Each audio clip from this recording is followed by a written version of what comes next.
Hey everybody, how you doing? It's me, your boy Cave Update here. Welcome to another video. The other day, the very first Java Edition Cave Update snapshot released, and oh boy, this snapshot was a really big and good snapshot. There were a lot of new blocks. Now, if you haven't seen my initial breakdown, there's a card on screen now. Definitely recommend that one. Today's video is all about being maybe a little bit more thorough and definitely a whole lot more experimental. The other day, when the snapshot released, the goal was getting that video out quickly for you guys. Today, the goal is entirely different. The plan is to mess with these blocks a little bit more, talk about some ideas, and hopefully learn a little bit more about these really amazing 1.17 blocks. So, as always, gamers, if you enjoy this video, I need you to subscribe. There's a good chunk of you that watch the videos that haven't subscribed yet. Definitely change that. We're on that road to 1 million. Only you can get me there. Leave a like on this video if you like it. If you have any other cool ideas, drop them down in the comments below, and let's go. Today, I'd like to start off with the brand new CALCITE block and the brand new TUFF block. These are both blocks that are related to the Amethyst geodes. You'll find these generating around in your world. The first thing that I'd like to mention is, look at how quickly these blocks mine. My guess is that with this pickaxe, this is a maxed out pickaxe here, we definitely should be able to insta-mine these, right? Okay, definitely for the calcite. Check that out. Instamine for sure. How about the TUFF, though? That seemed a little bit slower. A little bit slower for sure. There is one way to beef things up, though. Perhaps the secret to insta-mining TUFF will be this full netherite beacon. Definitely fully grinded out in survival. 100% don't think about it. Okay, so let's actually start with haste 1. What can we do to this block with haste 1, efficiency 5, and netherite? Is this going to be insta-mineable? Close, but not quite. Okay, how about we upgrade things a little bit more to haste 2? That should definitely do, right? Haste 2? Okay, yep, exactly. That is really quick. Definitely insta-mineable, and this is gonna be crazy. This is gonna be like netherrack now. Yep, for sure. Just out of curiosity here, what if a gold pickaxe, haste 2? Okay, very quick. If we put some efficiency on this, that probably would be instamine. Probably. Realistically, I have no clue who would do this, but efficiency 5 golden pickaxe, let's go. Oh yes, instamining the calcite. That's right. Okay, enough with this trash. Let's move on. So the calcite block is sort of a mix between diorite and quartz, at least how I see it. Calcite is going to be amazing for building if, and this is a big if here, if we can find it at least somewhat easily. This block, the texture is really clean here. I absolutely love it. This stuff over here, it's like a worse version of this block. The calcite block, good diorite. Who would have thought that would even be possible? I can see this block being really useful in medieval build palettes in specific. You know, those like top roof areas where people like to put the white, like the white wool or the white concrete? Calcite, that would work really good there. Calcite would also work amazingly in any type of Romany looking build because this will fit in pretty much perfectly with the quartz palette. The stuff, the texture, so clean. Absolutely love it, and oh boy, I really hope this texture does not change at all during the snapshots. Now, TUFF, on the other hand, it is cool, don't get me wrong, but we already kind of have a lot of gray options, so check this out right here. This, to me, is sort of where TUFF fits in between andesite and dead coral, actually. Now, this coral variant is actually the bubble coral. Kind of looks pretty similar, in my opinion, but of course, as you know, there are some other dead corals that might sort of fit in here, too. There is a little bit more of that gray wool and light gray wool gray tones in the TUFF block, though. I would say the TUFF block won't be tough to build with, but I mean, we already have a lot of really easy to get gray options. So maybe when it comes to building, the TUFF block will be a little bit less useful. Definitely could see this looking good in a path, though. Next up, let's move on to amethyst. Here we have the amethyst block and the budding amethyst block. So first off, these textures are very similar, but you definitely can notice the difference if you look closely. Over here, we have 4 little shines and then that crack in the middle. Over here, we have 3 little shines, no crack in the middle. Both of these textures are absolutely amazing, and look at this. This is something that I didn't really talk about enough, I think. If you walk on it, it's subtle. Oh, it's subtle for sure, but it's amazing. Walking on this block, it makes noise. It makes noise. It's like a tile. It's like walking around, which is really cool. Now, I'd like to find out if that happens over here too. Definitely does. Now, right off the bat, when placing these blocks down, look at that grid. Okay, now, unfortunately, remember, you won't be able to get the budding amethyst block in survival. It's sort of like a spawner. You can't pick it up, even with Soak Touch, but look at that. If you're doing some creative building, gigantic purple tiles on the floor of maybe your town hall or something, oh, that's a flex for sure. Now, when it comes to this block, I do have an experiment that I like to run. We're going to have to do it in a different world, more of a survival-friendly world, but first, let's talk about the growing on this stuff. The growing here seems to be relatively quick. I mean, check this out. We already have 2 buds growing on these amethyst blocks, and I literally just placed down that outer row, which is pretty cool. Now, according to the changelog, you will be able to Silk Touch these, but unfortunately, it doesn't seem to work right now. If I Silk Touch that, I actually don't really get anything. You should be able to Silk Touch every single stage of the growing amethyst. But unfortunately, it just doesn't work like that right now. That's probably a bug. I'm sure that'll be fixed later. Now, another interesting thing that I sort of breezed over in the changelog, you should be able to actually fortune these shards right here. Now, when you normally mine one of these things, you'll need an iron pickaxe or better. When you mine it, you'll get 4 amethyst shards. Oh, check that out. The Silk Touch works on that one. Interesting. Very, very interesting. Maybe it's not a bug. Maybe the changelog is the bug. Anyways, you mine this up with an iron pickaxe or better, and you will get every single time a 4 amethyst shard. But the changelog also states that you should be able to fortune this stuff and get more. So let's check this out. Let's go ahead and fortune this with my Fortune 3 pickaxe. What do we get? 4. Okay. That's not special. 4. Okay. Still not very special. 4. Not special. Okay. Is this a bug too? Could it be a bug? It could be. It didn't work. You see, I promise, I'm not crazy. Check this out right here. Full-grown amethyst clusters drop 4 amethyst shards or more with fortune. Doesn't seem to work right now, but that is definitely interesting. That'll make these things a whole lot easier to farm on large scales. So here we are in a fresh survival world. Let's go ahead and give ourselves some night vision and then actually flip into spectator mode to check out the amethyst clusters. So these geodes are actually fairly common from my experience, but sometimes they are crazy isolated. Now this one is pretty close. Unfortunately, the amethyst won't make any noise on its own, at least to my knowledge, so you might not ever see this unless of course, you can spot the TUFF. So the TUFF, the calcite, if you can actually see this stuff exposed, it'll give away the location of the amethyst geode. Sometimes you have to break your way into these things, sometimes they will be exposed. So here's the big question. Over here we have a budding amethyst block. If this were survival, I could come in here and dig this out, and dig that out. Then, could I put a sticky piston right there and power it to move it? Okay, well that doesn't work. That's unfortunate. Okay, well it's okay. There's more. We could try again. How about a normal piston? I doubt it's gonna work. Yep, okay, the devs have already thought about that one. It doesn't seem like we're going to be able to move these things or relocate them in any way. They will just break, which is definitely disappointing. Now, one thing that I did see from Izumovoid's Snapshot Showcase video, check this out. This is very interesting.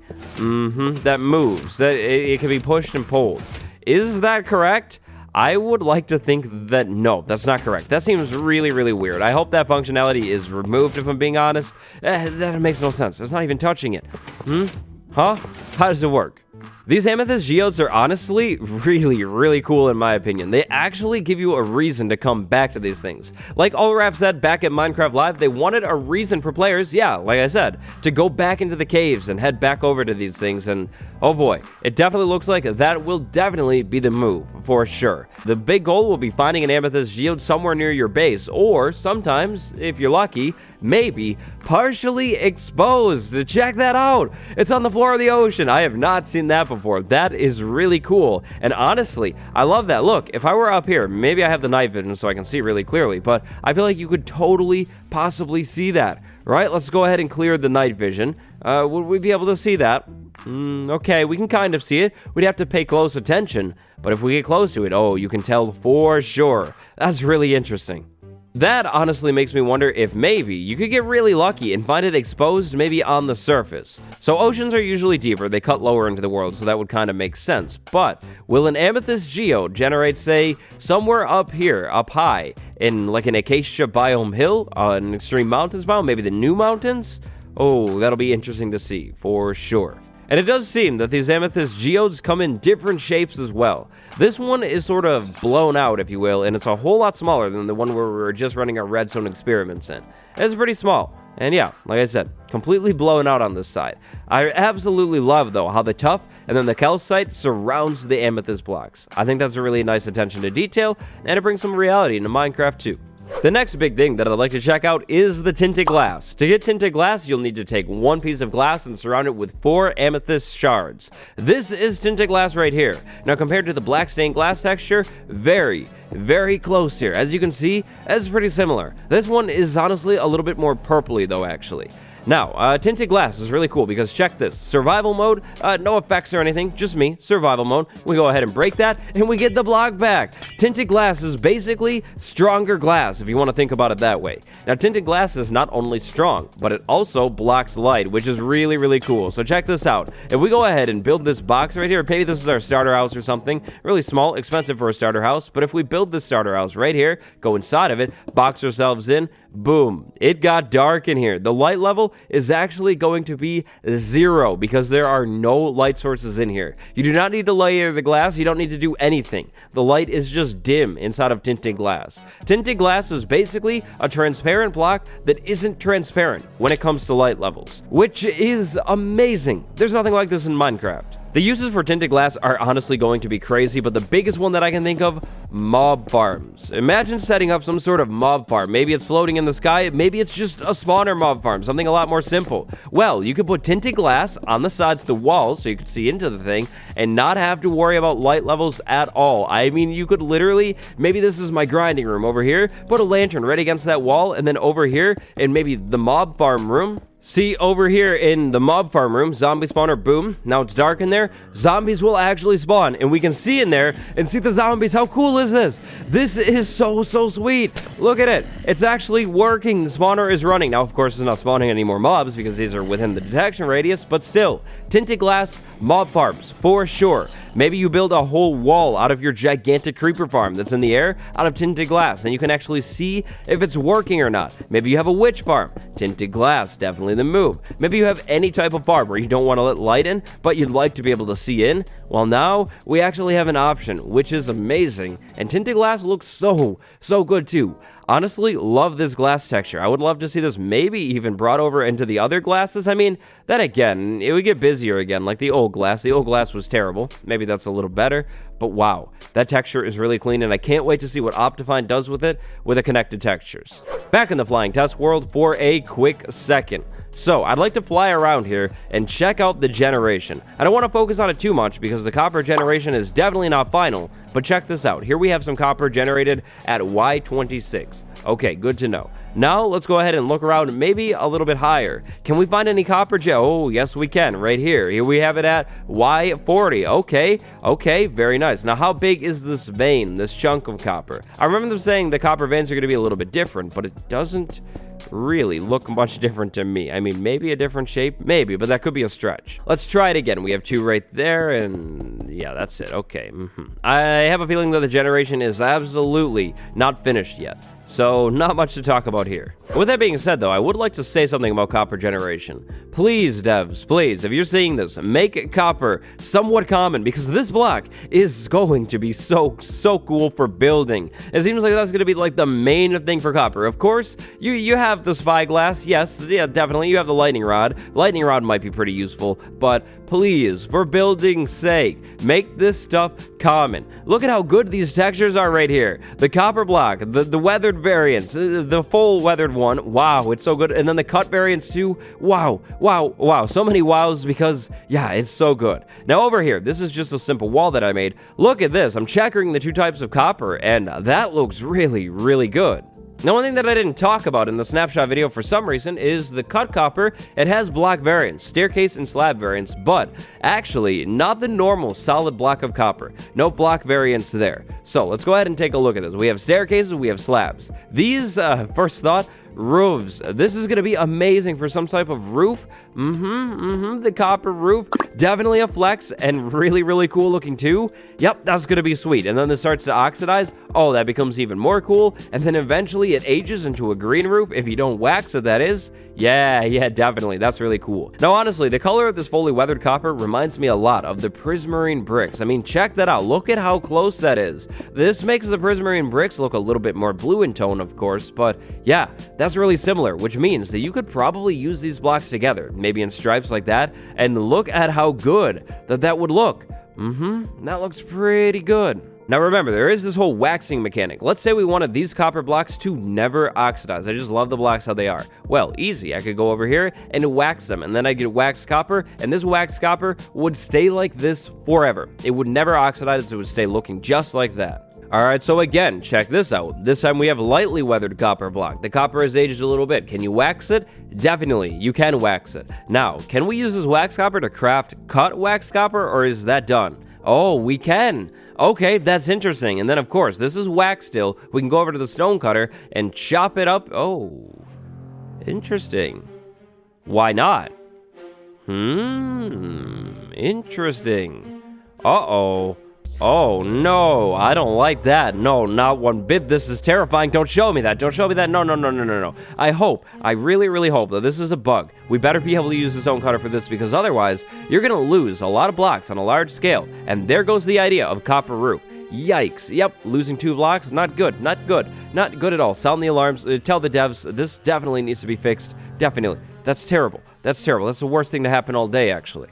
Okay, so I'm going to try and calm down. Aside from that little bug with the stone cutter, I hope copper is going to be amazing for building, specifically roofs, I think. But overall, copper is just going to be great. Imagine copper in like a steampunk build palette.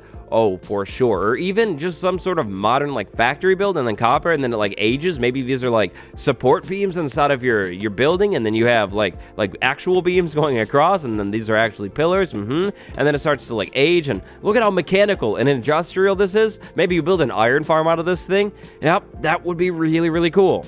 Now, aging copper, that is going to take a long time. I could sit here and wait forever, but nothing's going to happen. So, at the least, you could have 50 days in between stage number 1 and stage number 2. So we're talking right here. This is the starting point, then 50 days, and then 50 more days, and then 50 more days. So that's 150 Minecraft days. Or, at the longest, you could have 82. So, that's going to be 82, then 82, then 82. So, 82 times 3. That's going to equal 246 Minecraft days. Is this long time frame correct? Well, I think that's going to be something that we'll have to test out. We won't really know about quite yet. It seems a little bit intense, but at the same time, I do kind of get it. But, again, on the other side of things, that makes this weathered copper almost impossible to build with. I mean, realistically, I know people keep their worlds for a long time, but how many people keep their world for that long? To the point where you have, like, a bunch of this stuff, and then you get to build with it. You would definitely have to, like, set it out and then AFK in your world a lot. Basically stand there. You can't use an AFK fish farm, because remember, those are pointless. So, yeah, you'd have to basically stand around and just let this stuff age, which could be a little bit of a downside. Now, should there be a way to speed this up? Well, if I'm being honest, probably not, because that would ruin the authenticity, the genuineness behind this block. It's a tricky balance because it's a really, really cool looking building block, but at the same time, could be kind of hard to get. Should you be able to speed it up though? Definitely not, because then, I mean, if you just speed it all up, what's even the point? But let's compromise. Maybe it still takes a long time, but there is a way to speed it up. Well, I would like to see that speeding up way only cut things like maybe in half. It doesn't make it happen very quick. Maybe you put like water by the copper block and for some reason it goes quicker, or maybe even a lava cauldron like above a copper block or below it. I don't know. I don't know. Long story short, copper, going to be amazing for building, but also probably difficult to get.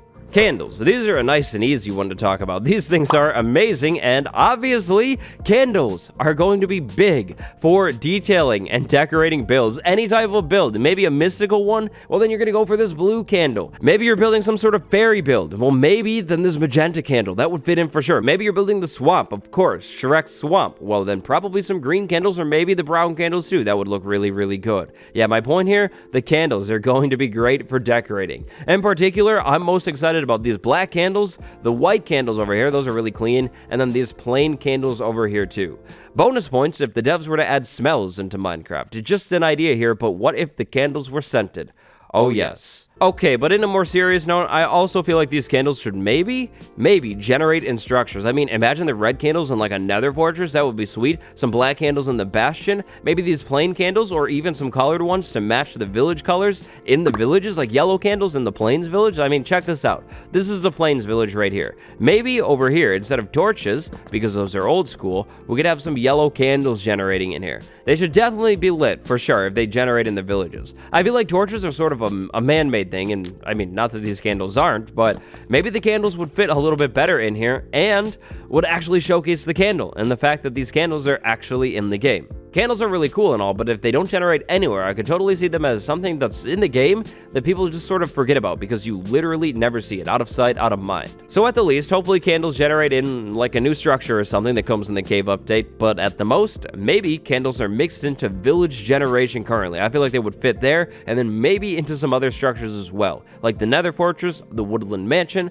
maybe even the bastion. There's not too much to see in this world, but a couple of spyglass ideas inspired by some other amazing creators. Idea number 1, I think this one was sort of given to me by IBX Toycat. Imagine if you use the spyglass and then you can see a little bit farther. Maybe your render distance is up or something. I don't know how it would work, but would definitely be cool and give the spyglass more of a use, for sure. Idea number 2, from of course the king, is Zoom Avoid. Let's say the spyglass is in the inventory. There should totally be a shortcut key, almost like with Optifine Zoom, where you could just zoom in and look around if it's in your inventory. Because, I mean, imagine this. You have to pull the spyglass out, you look around, you're like, okay, yep, that's the way that I'm going, that's the village still. Yeah, you know, kind of tedious. But if you had a spyglass in your inventory and there were a shortcut key so you could quickly zoom in, then the spyglass would actually get a whole lot more useful. So shortcut keybind for the spyglass for sure. Increased render distance for the spyglass, that would be cool too. This is one idea that I talked about in my snapshot showcase video, but check this out. Okay, so we have a map right here. It's going to be pretty blank, but we have a map, then we go ahead and expand it, just like that. We should be able to fill in the map a little bit more with the spyglass, and I will stand by this forever. I should be able to look out that way, and then the map fills in just a little bit more, because of course, you know, I'm kind of looking a little bit more. I feel like that would add another use for the spyglass. Hey, who stopped my netherite beacon? Not cool, Minecraft cow. On its own, the spyglass is definitely cool, definitely nice, but it needs something more. Something. At least that's my take. Bundles. Very, very quick. Bundles. So, check this out. We just start filling up the bundle. The bundle itself is pretty good. This will help my inventory, like, you know, stay organized early game. But, wait, where did everything go?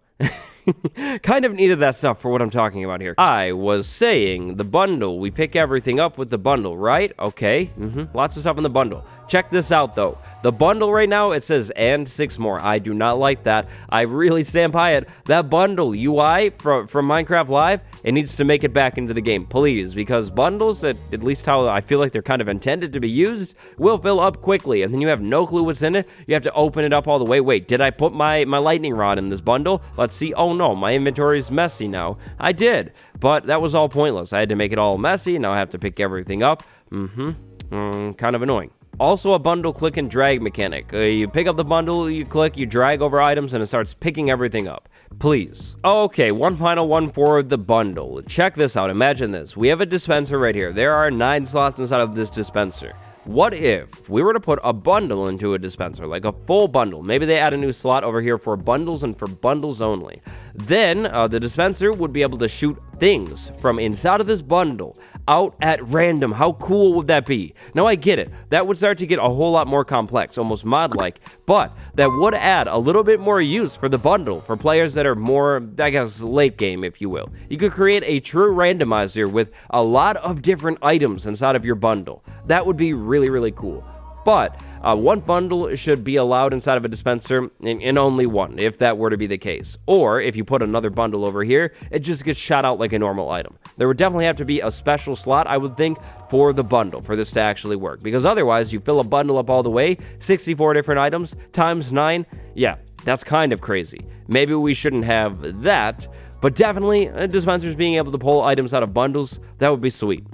So finally, the lightning rod, the beautiful, majestic lightning rod. This thing is going to be really cool. So how does this work? Well, it'll draw all lightning strikes within a 4x16 block area around this thing to the lightning rod. Now, I'm not too sure if this is going to work when I'm testing it like this. Probably not. We might need a thunderstorm. Let's go ahead and do it this way. Hopefully that'll work, but check this out. A lot of people have said this one already, but charged creeper farm. We have a lightning rod down there. We put a creeper right on top of it. We could lure it in here, maybe with like trapdoors and just luring it in here somehow. I don't know. We lured the creeper right here. Then, if the lightning were to strike ever, it would hit the creeper if it struck over here, and then would we have a charged creeper? That's how I think it would work, but we might need to give this thing a little bit more room. Maybe, instead of solid blocks here, we put some walls. Is this gonna work? Hey, lightning, hit over here, buddy. You're missing the point. Okay, it happened. Right as I was putting the walls back, and we have a charged creeper. Boom. Easy charged creeper farm. No trident involved at all, which is really, really cool.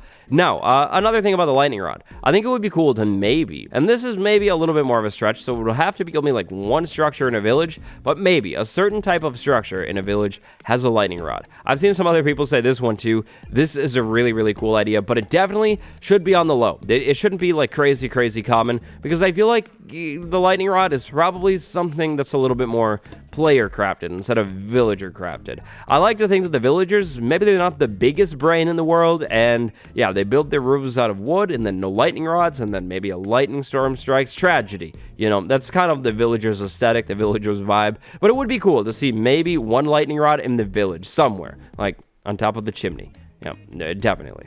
Now, the lightning rod, I think, is going to be a block that will be crazy useful for building. I mean, check this out. This right here is a weight bar. That's pretty straightforward. That's pretty obvious. You could also maybe use the lightning rod as a lamp.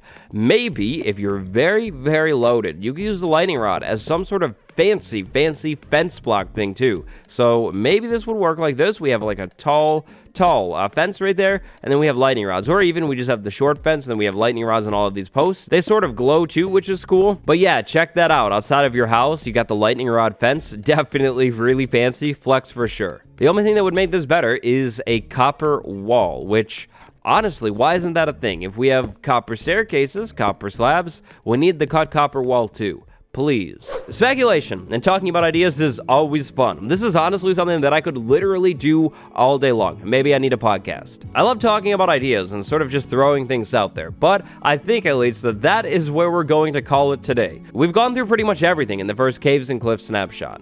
Also, the wandering lead salesman, the wandering scammer has showed up, so that's probably a sign to end the video. What do you think about the stuff that was added in the 20W45A snapshot? What are you most excited about? Let me know down in the comments below. Today, big shout out to my patrons, Glaviers and Reedman. Thank you so much. Until next time, gamers, stay cool. It's been me, your boy. Goodbye, everyone.